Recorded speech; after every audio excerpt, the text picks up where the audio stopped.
Wow, I was gone for a bit while leaks were going out, and I came back, and there's a lot of reactions towards this chapter.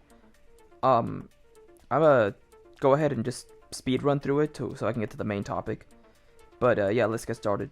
So the first two pages, as Knight says, Damnatio's falling, and he thinks, "I never thought I'd be saved by these people," talking about the Black Bulls. Then Asta says, "Please sleep for a bit. I'll definitely wake you up too." Then Asta starts running towards everyone, and the Witch Queen comments, "I see." And then next, the Witch Queen explains that everyone could be saved, barely just in time, thanks to the magic of the Bird Woman, talking about Sekre. And then Sekre is really thankful about it, and now the Witch Queen has used up all of her power. Well, almost all of her power. And yeah, we see her aging. She's gotten really old. I actually thought she was gonna die here, but I can't tell if she's dying or if she's just old. But yeah, she asks Vanessa if she could be the next Witch Queen, but Dorothy steps in and says that she'll be the one to do it. She's had enough fun as it is. And then next, Dorothy says, quote, "Forces over there are still far more powerful, and they'll do their best not to die." The Witch Queen is curious if Asta, his anti-magic, or the anti-magic brat, has some sort of tricks up his sleeve if the squad mates were to come back. Then Asta says, "Yes, thanks, Witch Queen."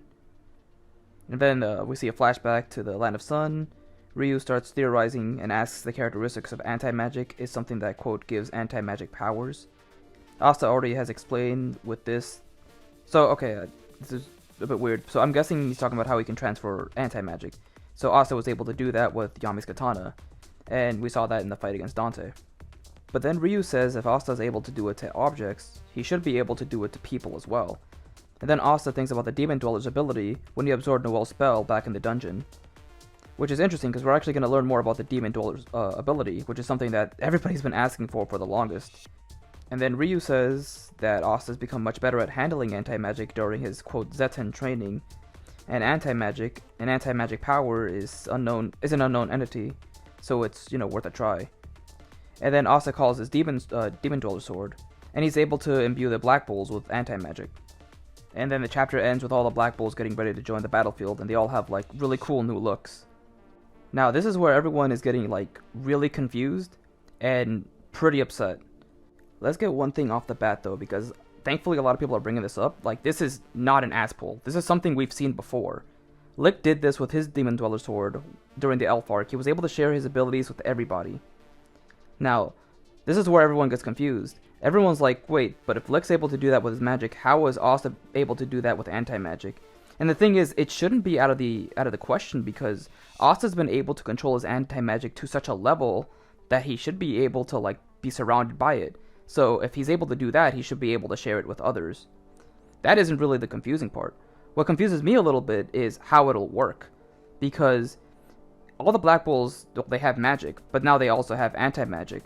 So I do wonder if there's some limitations to them being able to use both, because it does seem a bit strange that they're imbued with anti-magic, but they also have magic themselves. So do they have to only rely on the anti-magic? Are they not able to use their magic?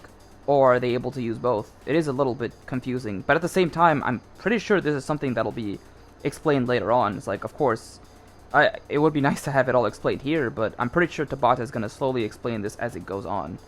Also, another thing that is actually catching me a bit off guard is some people, I think, are reacting in a very negative way towards this because they feel like this makes Asta no longer special because everyone else has anti-magic now. What? I don't think this is a permanent thing. I think Asta's only doing this for the Black Bulls temporarily. It's not like, oh, you guys have anti-magic permanently. No, I think it's just for the battle, for the upcoming fight. Because if that were the case, I think I would kind of get it, but no, I think this is just him temporarily giving him, his ability. And the thing is, even Ryu seemed a bit skeptical. He's like, you should be able to do it, but we don't really know what anti-magic is truly capable of. So this is just Asta trying it out.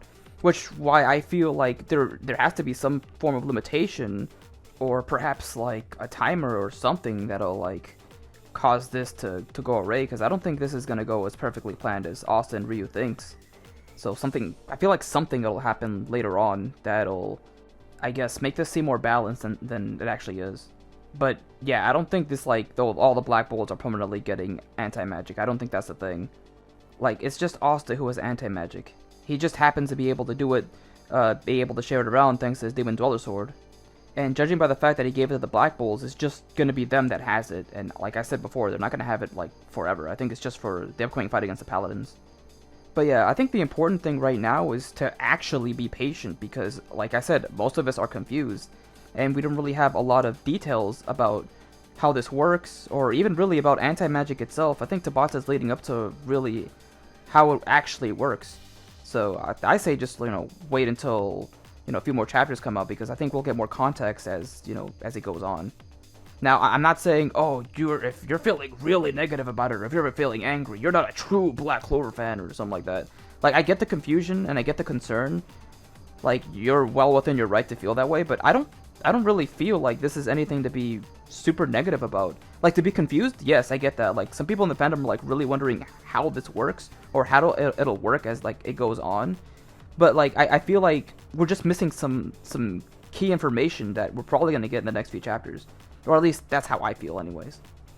But yeah, this is going to feel like a long wait, because next week it is on break. So we're going to have to wait, like, 2 weeks before we get another chapter, or, we get leaks again. But hopefully the officials can help clear at least a little bit of stuff up, because I know Knight is pretty tired, so she may not have been able to translate every single piece of stuff that's been in, the leaks. So the officials should be able to help, along with TCB. But yeah, that's basically everything I had to say about the chapter. Just be patient, see how it goes, and try not to be too upset. Let Tabata cook. We'll see what he has planned as as it goes on. But yeah, that's everything I had to say right now. What do you guys think? Are you guys confused? You feeling upset? Are you feeling calm because you feel like Tabata will explain it as it goes on? Just share all your thoughts below. I'll try to react to everybody as best as I can. But yeah, that'll do it for me for now. I'll probably add more of my thoughts in the comments below.